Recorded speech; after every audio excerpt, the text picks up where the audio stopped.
आज हम बात करेंगे डॉक्टर जोसेफ मर्फी द्वारा लिखित एक ऐसी बुक जिसने करोड़ों लोगों के जीवन में चमत्कार कर दिया और उनके जीवन को पूरी तरह से बदल दिया। जी हाँ, हम बात कर रहे हैं the power of your subconscious mind के बारे में। इस पुस्तक को हल्के में लेने की बिल्कुल गलती मत करना। ये सबकॉन्शियस माइंड के बारे में लिखी गई अब तक की सबसे बेस्ट बुक है।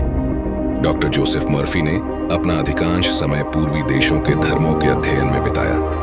शोध के सिलसिले में वे कई साल भारत में भी रहे। विश्व के सभी प्रमुख धर्मों का अध्ययन करने के बाद उन्हें विश्वास हो गया कि पूरी सृष्टि में एक विराट शक्ति व्याप्त है और वह शक्ति हमारे भीतर है, जिसे डॉक्टर मर्फी ने नाम दिया the power of subconscious mind means अवचेतन मन की शक्ति। और इसी शक्ति के बारे में हम इस वीडियो में डिटेल में समझेंगे। जब आप अपने अवचेतन मन की जादुई शक्ति का प्रयोग करना सीख जाएंगे तो आपके जीवन में चमत्कार होने लगेंगे। आप हर वो चीज पालेंगे जिसे आप पाना चाहते हैं, हर वो मुकाम हासिल कर लेंगे जिसे आप हासिल करना चाहते हैं। इतना पैसा कमा पाएंगे कि जिसकी आपने कल्पना भी नहीं की होगी। इस बुक में टोटल 20 चैप्टर हैं जो हमें सफलता की सीढ़ी तक पहुंचा सकते हैं, जिसके द्वारा हम जो चाहे वो पा सकते हैं। अगर आप इस पूरे वीडियो को ध्यान से देखते हैं, समझते हैं और अपने जीवन में अमल करते हैं तो मैं आपको प्रॉमिस कर सकता हूं कि आपको जीवन में सफल होने से कोई भी रोक नहीं पाएगा और सफलता की हर बुलंदी को आप छू पाएंगे। अगर आप भी जीवन में हर वो चीज पाना चाहते हैं जिसकी आपने कल्पनाएं भी नहीं की तो वीडियो को पूरा देखना और एक भी पॉइंट मिस मत करना। तो चलिए शुरू करते हैं। चैप्टर 1, आपके भीतर बहुत बड़ा खजाना छिपा है। क्या आप जानते हैं चुंबक लगा लोहे का एक टुकड़ा अपने वजन से 12 गुना अधिक वजन को आसानी से उठा सकता है, लेकिन अगर उसमें से चुंबक निकाल दें तो वह एक दिन का भी नहीं उठा सकता। इसी तरह दुनिया में 2 तरह के लोग होते हैं। एक चुंबकीय ताकत रखने वाले जिनमें विश्वास और आस्था कूट कूट कर भरी होती है, जो जानते हैं कि वे जीतेंगे और सफल होंगे, और दूसरे जिनमें चुंबकीय तत्व नहीं होते, जो हमेशा डरे हुए रहते हैं, भयभीत रहते हैं। उन्हें हर बार इस प्रकार के लोग जिंदगी में आगे नहीं बढ़ पाते। आप भी चुंबकीय व्यक्ति बन सकते हैं, बशर्ते आप इतिहास के सबसे बड़े रहस्य अवचेतन मन की शक्ति को समझ लें और उस पर अमल करने लगें। अब हम समझेंगे कि अवचेतन मन है क्या। आपका मस्तिष्क दरअसल में एक है, किंतु उसके 2 स्पष्ट भाग हैं। दोनों की विशेषताएं अलग अलग हैं। दोनों भागों को एक रेखा अलग करती है। दोनों के कार्य बुनियादी रूप से एक दूसरे से अलग हैं। प्रत्येक विभाग को अलग अलग शक्तियां और गुण मिले हैं। एक चेतन मन और दूसरा अवचेतन मन, जो सतह पर दिखाई देता है, यानी जैसे आप दिखाई देते हो, वो चेतन मन है। और जो आपके अंदर का मन, जो आपके अंदर है, जो दिखाई नहीं देता, वह अवचेतन मन है। चेतन मन और अवचेतन मन एक दूसरे से कैसे कनेक्टेड हैं, ये एक स्टोरी से समझते हैं। एक बार महान ओपेरा गायक एनरिको कैरुसो अपनी करियर की शुरुआत में मंच पर जाने से घबरा रहे थे। डर के मारे उनके गले की मांसपेशियां ही ऐंठ गई। उनका चेहरा पसीने से तरबतर हो गया। वे शर्म और घबराहट में मंच के पीछे चले गए। कुछ ही पल बाद उन्हें हजारों लोगों के सामने परफॉर्म करना था, लेकिन पब्लिक को देखकर उन पर डर की भावना हावी हो गई। उन्होंने कांपते हुए कहा, मैं नहीं गा सकता, सब लोग मुझ पर हंसेंगे। वे अपने ड्रेसिंग रूम में जाने के लिए मुड़े। तभी अचानक वे रुक कर चिल्लाए, भाग जाओ डर, तुम्हें भागना ही होगा, भागना होगा, भागो यहां से। वे दोबारा मंच पर गए और सीना तान कर खड़े हो गए और उन्होंने ऐसे गाया कि सुनने वालों का दिल जीत लिया। इस स्टोरी से हमने क्या सीखा? जब आपका चेतन मन डर, चिंता और तनाव से भर जाता है तो आपके अवचेतन मन में भी नकारात्मक भाव प्रवाहित होने लगते हैं, और यही नकारात्मक भाव चेतन मन में दहशत, आशंका और निराशा भर देते हैं। जब कभी आपके साथ ऐसा हो तो एनरिक कैरुसो की तरह आप भी अपने चेतन मन के नकारात्मक विचारों के समक्ष पूरे साहस और विश्वास के साथ डटकर खड़े हो जाए और अपने मन में कहे, मैं पूर्णतः नियंत्रण में हूँ, मैं यह काम आसानी से कर सकता हूँ, यह बहुत आसान है। जब आप चेतन मन को इस तरह आदेश देंगे तो आपका अवचेतन मन शांति और सद्भाव से भर जाएगा और आपके अंदर जोश, उत्साह और शक्ति आ जाएगी और आपको ऐसे परिणाम मिलेंगे जो आपने सोचे भी नहीं होंगे। मान लीजिए कि आपका मस्तिष्क एक बगीचा है और आप उस बगीचे के मालिक हैं। अब आपके बगीचे में कौन सी फसल उगेगी? ऑब्वियसली आपके बगीचे में वही फसल उगेगी जिसके बीज आप उसमें बोएंगे। उसी तरह हम भी अपने मस्तिष्क के बगीचे में दिन भर अपने विचारों के बीज बोते हैं। अब ये विचारों के बीज आते कहां से हैं? ये उत्पन्न होते हैं हमारी आदतों से। अगर आप कांटे बोते हैं तो क्या आपको कंटीली झाड़ियां बोएंगे तो क्या अंजीर की फसल मिलेगी। जैसे विचारों की बुवाई आप अपने मस्तिष्क में करते हैं, वैसे ही परिणाम आपको मिलते हैं। अब सवाल यह है कि आपको चेतन मस्तिष्क में ही अच्छे विचार क्यों सोचने हैं। तो जवाब है क्योंकि अवचेतन मन सही गलत में फर्क नहीं कर सकता। ये तो बस चेतन मन द्वारा सोचे गए विचारों को अस्तित्व देने का काम करता है, चाहे वो सही हो या गलत। ये बहुत ही इंपॉर्टेंट लाइन है। अगर एक बार में समझ ना आई हो तो बैक जाकर दोबारा सुन लेना। फॉर एग्जाम्पल, अगर कोई इंसान है जो किसी पर बहुत ज्यादा गुस्सा है और उसका गुस्सा इस हद तक बढ़ गया कि वो उसका का खून करना चाहता है और बार बार बोलता रहता है, मैं उसको मार डालूंगा, मैं उसको मार डालूंगा, उसका खून कर दूंगा। बार बार यही बातें बोलने की वजह से ये सारी बातें उस इंसान की अवचेतन मन पर अंकित हो जाएगी और अल्लादीन के चिराग से उत्पन्न हुए जिनकी तरह उसका अवचेतन मन बोलेगा, जो हुक्म मेरे आका, और वो ऐसी परिस्थितियां उत्पन्न कर देगा कि वो इंसान एक दिन सचमुच खून कर देगा। अब किसी का खून करना यह तो बहुत बुरी बात है, तो अवचेतन मन ने उसे ये सब करने से रोका क्यों नहीं? क्योंकि अवचेतन मन सही और गलत में फर्क नहीं कर सकता। यह तो बस चेतन मन द्वारा सोचे गए विचारों को अस्तित्व देने का काम करता है, चाहे वो विचार सही हो या गलत। और अगर कोई स्टूडेंट एग्जाम में टॉप करना चाहता है और बार बार बोलता है, मैं टॉप करूंगा, मैं टॉप करूंगा, मैं टॉप करूंगा, बार बार बोलकर इस विचार को अपने अवचेतन मन में अंकित कर देता है, तो फिर से आपका अवचेतन मन कहेगा, जो हुक्म मेरे आका, और वो ऐसी परिस्थितियां उत्पन्न कर देगा, आपको इतनी मेहनत करने पर विवश कर देगा कि वो स्टूडेंट एग्जाम टॉप कर लेगा। ये अवचेतन मन हर उस चीज को हकीकत में ला सकता है जो आप हासिल करना चाहते हैं। इसलिए आपके मस्तिष्क में आने वाला प्रत्येक विचार महत्वपूर्ण है। सिर्फ ऐसे विचारों को ही अपने मस्तिष्क में जगह दें जिनसे आपको ताकत और शक्ति मिलती हो, जो हमारे मस्तिष्क को कमजोर करे। ऐसे नकारात्मक विचारों को मस्तिष्क में घुसने ही न दें। चैप्टर 2, आपका अपना मस्तिष्क कैसे काम करता है। चेतन मन जहाज के कैप्टन की तरह होता है। वह सिर्फ नीचे इंजन रूम में बैठे कर्मचारियों को आदेश देता है, जो सभी बॉयलरों, मशीनों, यंत्रों को उसके आदेशों के अनुकूल चलाते हैं। मशीन रूम में काम कर रहे कर्मचारियों को यह पता नहीं होता कि वे कहां तथा किस ओर जा रहे हैं। वे केवल आदेशों का पालन करते हैं।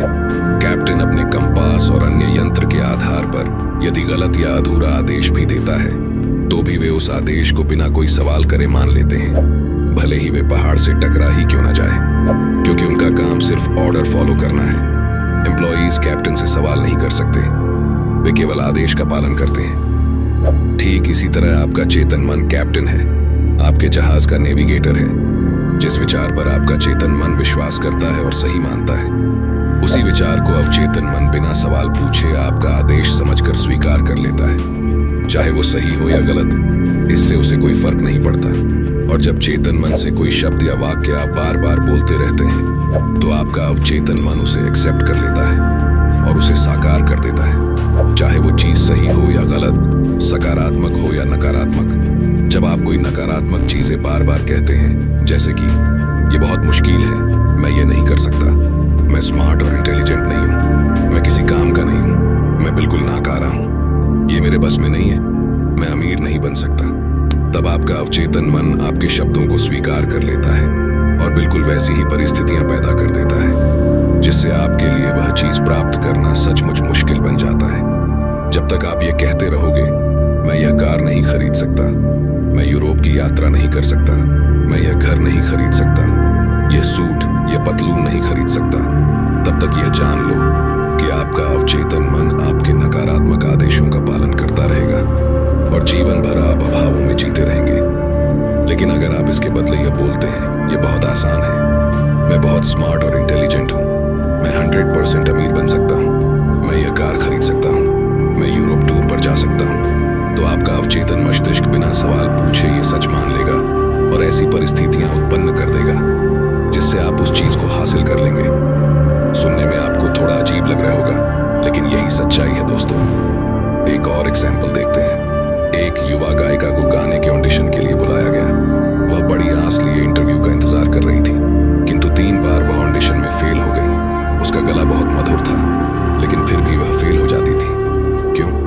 क्योंकि हमेशा इंटरव्यू के पहले वह हर बार अपने से कहती रही, वे लोग मुझे पसंद नहीं करेंगे, मेरी आवाज उन्हें पसंद नहीं आएगी, मुझे बहुत डर लग रहा है, शायद मेरा सिलेक्शन नहीं होगा। उसके अवचेतन मस्तिष्क ने उसकी नकारात्मक बातों को स्वीकार करके उसके सामने उनको अनुभव के रूप में पेश कर दिया। वह असफल हो गई। उसने अपने भय को इस प्रकार काबू किया। दिन में 3 बार वह एक कमरे में गई। आराम कुर्सी पर बैठकर उसने अपने शरीर को रिलैक्स कर दिया। आंखें बंद करके उसने अपने मन व शरीर को शांत किया। उसने अपने भय को दूर करने के लिए स्वयं से कहना शुरू किया, मेरी आवाज बहुत सुरीली है, मैं बहुत सुंदर गा सकती हूँ, मैं पूरी तरह से गाने के लिए तैयार हूँ, मैं गाऊंगी और सुरीले स्वर में गाऊंगी और सेलेक्ट होकर दिखाऊंगी। उसने अपने शब्दों को शांत स्वर में विश्वास के साथ फिर से दोहराया। इसके बाद वह रोजाना दिन में 3 बार अभ्यास करती रही। प्रत्येक सिटिंग में वह 5 से 10 बार वही वक्तव्य दोहराती रही। महीने के अंत तक वह पूरे जोश और विश्वास के लिए तैयार हो गई और जब उसे फिर से ऑडिशन के लिए बुलाया गया तो उसने बहुत ही सुरीली आवाज में गाना गाया। उसका सिलेक्शन कर लिया गया। अगर आप भी कभी जीवन में ऐसी परिस्थिति का सामना करते हैं तो इस टेक्निक का इस्तेमाल आपने जरूर करना चाहिए। 100% आप सफल हो जाएंगे। चैप्टर 3, आपके अवचेतन मन की चमत्कारी शक्ति। अमेरिकी मनोविज्ञान के पितामह विलियम जेम्स ने कहा है कि दुनिया को हिलाने की शक्ति आपके अवचेतन मन में है। जो कुछ आप अवचेतन मन पर अंकित करते हैं, अवचेतन मन उसे पूरा करने के लिए जमीन आसमान एक कर देता है।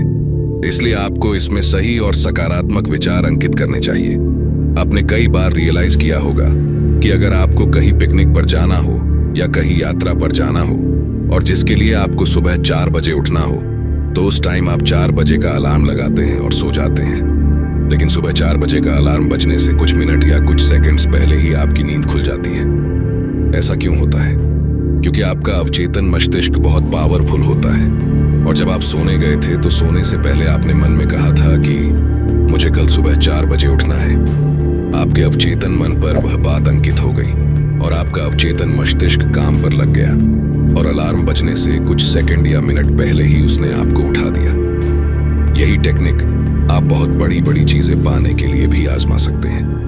आपको बस करना यह है कि रोज रात को सोने से पहले बेड पर ही पड़े पड़े अपने बॉडी को रिलैक्स या शिथिल करना है, आंखें बंद करनी है और अपने अवचेतन मन को सुझाव देने हैं। ये सुझाव वो हो सकते हैं जो आप बनना चाहते हैं या फिर हासिल करना चाहते हैं। जैसे अगर आप अपने व्यवसाय में सफल होना चाहते हैं तो आप बोल सकते हैं, दिन रात मैं अपनी सभी रुचियों में समृद्ध हो रहा हूँ, मेरा बिजनेस डे बाय डे बहुत अच्छा चल रहा है, मेरे पास बहुत सारा पैसा आ रहा है, मैं अमीर बन रहा हूँ, दुनिया की सारी खुशियां मुझे मिल रही हैं, मैं पूर्ण, आदर्श, सशक्त, शक्तिशाली, प्रेमपूर्ण, सामंजस्यपूर्ण और खुश हूँ। ऐसा आपको लगातार 21 डेज तक करना है और उसके बाद आपको इसकी आदत हो जाएगी और आप जानकर हैरान हो जाएंगे कि आपके जीवन में ऐसे चमत्कार होने लगेंगे जिसकी आपने कल्पना भी नहीं की होगी। अपने अवचेतन मन को खुशी, समृद्धि, प्यार, आनंद, जोश और उत्साह देने वाले विचारों से भरें। इससे क्या होगा कि जो आपके नकारात्मक जहरीले विचार जो अड्डा जमाए बैठे हैं वे अंततः हमेशा के लिए बाहर निकल जाएंगे। हाँ, लेकिन इसके लिए आपको सतत प्रयास करना होगा और एक बार जब आपको इसकी आदत हो जाएगी तो फिर आपका फर्श से अर्श तक का सफर शुरू हो जाएगा। याद रखें, जैसे पानी पाइप में जाकर उसका आकार लेकर बहने लगता है, ठीक उसी प्रकार जीवन भी आपके अंदर के विचारों के अनुरूप ही बहता है। चैप्टर 4, प्राचीन काल में मानसिक उपचार। प्राचीन समय में जब आज की तरह बड़े बड़े हॉस्पिटल्स नहीं थे, तब भी लोगों का बीमारियों से इलाज किया जाता था और लोग अपनी बीमारियों से ठीक भी हो जाते थे। उस समय मनुष्यों को बीमारी से ठीक करने का ज्ञान पुजारियों और धर्मगुरुओं तक ही सीमित था। लोग विश्वास करते थे कि ईश्वर ने उन्हें कुछ विशेष शक्तियां दी हैं जिनके द्वारा वे उपचार कर सकते हैं। ये पुजारी और धर्मगुरु इलाज करने के लिए मंत्रों का, तावीजों का, अंगूठियों या स्मृति चिन्हों का प्रयोग किया करते थे। जब कोई बीमार हो जाता तो लोग उन्हें इन पुजारियों या धर्मगुरु के पास ले जाते और वे सिर्फ मंत्रों और ताबीजों के सहारे ही उनका इलाज कर देते थे और रोगी ठीक भी हो जाता था। क्या आपको लगता है कि वे रोगी सिर्फ ताबीजों या मंत्रों के वजह से ही ठीक होते थे? ऑथर कहते हैं कि वे सिर्फ मंत्रों या ताबीजों के वजह से नहीं बल्कि अवचेतन मन के शक्ति से ठीक होते थे। जैसा कि हमने पहले देखा कि लोग उन पुजारियों में, धर्मगुरुओं में विश्वास करते थे कि वे उनका इलाज कर देंगे। उनकी आस्था बहुत ज्यादा होती थी। जैसे ही रोगी उनके पास जाता तो रोगी को लगने लगता कि अब मैं जरूर ठीक हो जाऊंगा और यही निर्देश उनके अवचेतन मन में अंकित हो जाता था कि अब वे जरूर ठीक हो जाएंगे। और जैसे हमने इससे पहले ही समझा है कि अवचेतन मन में जो विचार अंकित हो जाता है वो हकीकत का रूप ले लेता है, और इसी वजह से वे रोगी ठीक भी हो जाते थे। हमारा अवचेतन मन इतना पावरफुल है कि यह हर बीमारी का इलाज कर सकता है। आपकी आस्था जितनी ज्यादा होगी, आपको परिणाम भी उतनी ही जल्दी मिलेगा। चैप्टर 5, आधुनिक युग में मानसिक उपचार। जिस तरह से प्राचीन समय में पुजारी और धर्मगुरु इलाज करते थे, उसी तरह आज के आधुनिक युग में लोगों का इलाज करने के लिए डॉक्टर्स और हॉस्पिटल्स हैं। लेकिन पुरानी कहावत है, डॉक्टर घाव पर पट्टी बांधता है और ईश्वर उसे ठीक करता है। यहाँ पर ईश्वर शब्द का प्रयोग अवचेतन मन के लिए किया गया है। कोई भी डॉक्टर या सर्जन पूरी तरह से यह दावा नहीं कर सकता कि उसने मरीज को ठीक कर दिया। उपचारक शक्ति एक ही है, हालांकि इसे अलग अलग नामों से पुकारा जाता है, जैसे प्रकृति, जीवन, ईश्वर, रचनात्मक ज्ञान। लेकिन वास्तविकता में ये सभी अवचेतन शक्ति की ओर इशारा करने के भिन्न भिन्न तरीके हैं। एक पेशेंट था जिसकी जीभ में लकवा मार गया था और सभी प्रकार के चिकित्सकीय उपचार व्यर्थ हो गए थे। उसके डॉक्टर ने रोगी को बताया कि उसके पास एक नया यंत्र है जिससे उसे विश्वास है कि उसका इलाज हो जाएगा। डॉक्टर ने पॉकेट थर्मामीटर रोगी के मुंह में लगा दिया। रोगी ने उस नए यंत्र की कल्पना की जो उसे ठीक करने के लिए लगाया गया था। कुछ ही मिनटों में वह खुशी से चिल्ला उठा कि उसकी जीभ फिर से चलने लगी है। एक युवती डॉक्टर के पास आई। उसने लिखकर बताया कि पिछले 4 सप्ताह से उसकी आवाज बंद हो गई है। डॉक्टर ने जांच में यह सही पाया। डॉक्टर ने उसे बताया कि गुम हुई आवाज कभी कभी बिजली के प्रयोग से लौट आती है और यह तरकीब आसानी से सुझाव के प्रभाव से भी की जा सकती है। मैंने बिजली का वह अपरेटस मंगवाया और उसके स्विच को दबाकर सिर्फ उसे यह महसूस कराया कि उसे शॉक दिया जा रहा है, जबकि असलियत में उसे कोई शॉक दिया ही नहीं। बाद में डॉक्टर ने मरीज के अवचेतन को कुछ निर्देश दिए, जैसे अब आप जोर से बोल सकती हो। डॉक्टर ने उसे ए अक्षर दिखाया, फिर बी और बाद में मारिया। वह धीरे धीरे बोलने लगी। गुम हुई आवाज लौट आई। इन दोनों एग्जाम्पल्स में किसी भी मेडिसिन का यूज नहीं किया गया, फिर भी दोनों मरीज ठीक हो गए। क्यों? क्योंकि डॉक्टर सिर्फ उनके अवचेतन मन को यह विश्वास दिलाने में कामयाब हो गया कि उसके पास जो चीज है उससे वे जरूर ठीक हो जाएंगे। उनके अवचेतन ने उसे एक्सेप्ट कर लिया और उनको ठीक कर दिया। इसे ही प्लेसिबो इफेक्ट या बिलीफ सिस्टम भी कहा जाता है। वैज्ञानिक बताते हैं कि 11 महीनों में आपका शरीर नया बन जाता है। कैसे? हमारे शरीर की लाखों कोशिकाएं हर रोज मर जाती हैं और उनके जगह पर नई निर्माण हो जाती है। हर 11 महीने में हमारे संपूर्ण शरीर की कोशिकाएं पूरी तरह से मर जाती हैं और उनके जगह नई निर्माण हो जाती है। इसका मतलब शारीरिक दृष्टि से आप सिर्फ 11 महीने बूढ़े हैं। अगर आप क्रोध, ईर्ष्या और दुर्भावना के विचारों को अपने शरीर में दोबारा आने देते हैं तो इसमें आपके सिवा और कोई दोषी नहीं है। जैसे अंधेरे से छुटकारा पाने का तरीका रोशनी है, ठंड से उबरने का तरीका गर्मी है, वैसे ही नकारात्मक सोच से उबरने का तरीका सकारात्मक विचार रखना है। अच्छाई की घोषणा करें, बुराई अपने आप गायब हो जाएगी। चैप्टर 6, मनचाहे परिणाम कैसे प्राप्त करें। आपके अवचेतन मन को सराबोर करने का सबसे अच्छा समय सोने से ठीक पहले और जागने के ठीक बाद का होता है। ऐसा इस कारण है क्योंकि अवचेतन सोने से ठीक पहले और जागने के ठीक बाद सबसे ज्यादा सशक्त होता है। इस अवस्था में वे नकारात्मक विचार और तस्वीरें नहीं रहती हैं जो आपकी इच्छा को नकारती हैं और आपके अवचेतन मन द्वारा उनकी स्वीकृति को रोकती हैं। जब आप मनोकामना पूरी होने की वास्तविकता की कल्पना करते हैं और उपलब्धि का रोमांच महसूस करते हैं तो आपका अवचेतन आपकी मनोकामना पूरी कर देता है। सेहत की भावना से सेहत उत्पन्न होती है, दौलत की भावना से दौलत उत्पन्न होती है। अब आप बताइए कि आपकी भावना कैसी है। कल्पना आपकी सबसे बड़ी आंतरिक शक्ति है। अच्छी और सुंदर चीजों की कल्पना करें। आप वैसे ही हैं जैसी आप खुद के बारे में कल्पना करते हैं। सोने से पहले अपनी इच्छा के पूर्ण होने की बार बार कल्पना करें। विश्वास करें कि वे इच्छाएं पूरी हो रही हैं और शांति से सोए और खुशी से जागें। एक दिन आएगा जब आपकी इच्छा हकीकत में साकार हो जाएगी। याद रखें, अगर आपके जीवन में कोई समस्या है तो आप अपनी किसी भी समस्या का उत्तर बताने की जिम्मेदारी सोने से पहले अपने अवचेतन मन को सौंप दें। वह आपको उसका उत्तर देगा। दोस्तों, अगर आप अभी तक इस वीडियो में बने हुए हैं तो इसका मतलब है कि आप जीवन में बहुत आगे बढ़ना चाहते हैं और अवचेतन मन की शक्ति से जीवन में सफलता की बुलंदियों को छूना चाहते हैं, और ऐसा होगा भी जरूर। आगे आने वाले पॉइंट्स और भी इंपॉर्टेंट हैं, वीडियो में बने रहे। चैप्टर 7, धन और दौलत के लिए अवचेतन मन की शक्ति का प्रयोग कैसे करें। दौलत की चेतना विकसित करने का सटीक तरीका। आप एक काम करें, रोजाना सोने से पहले और सुबह उठने के बाद 5 मिनट तक ये 2 शब्द दोहराएं, दौलत और सफलता। इन शब्दों में जबरदस्त शक्ति है। ऐसा बार बार कहे किसी लोरी की तरह, आप परिणाम देखकर हैरान रह जाएंगे। दौलत बड़े हिमखंडों की तरह आपकी ओर प्रवाहित होगी। लेखक बताते हैं कि एक बहुत चिंतित बिजनेसमैन मेरे पास आया। उसकी बिक्री और आर्थिक स्थिति बहुत खराब थी। मैंने उससे कहा कि वह अपने ऑफिस में शांत होकर बैठ जाए और बार बार दोहराए, मेरी बिक्री हर दिन बढ़ रही है। और इसी कथन को रात को सोने से पहले और सुबह उठने के बाद भी दोहराए। इस कथन के कारण उसके चेतन और अवचेतन मन मिलकर काम करने लगे। कुछ ही हफ्तों के अंदर उसे अच्छे परिणाम मिले।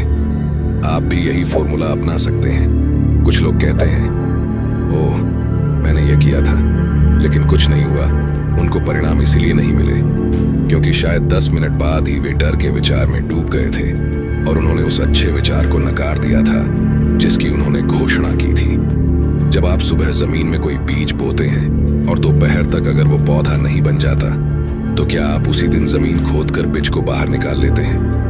आप उसे बढ़ने के लिए समय देते हैं, उसे जड़ें जमाने और बढ़ने का मौका देते हैं। इसी तरह जब आप अपने अवचेतन मन को कोई सुझाव देते हैं तो कई बार आपको तुरंत परिणाम नहीं मिलते हैं। तो आपको उस विचार को अपने अवचेतन मन में अंकित होने के लिए समय देना चाहिए। उस विचार को जड़ें जमाने और बढ़ने का मौका देना चाहिए।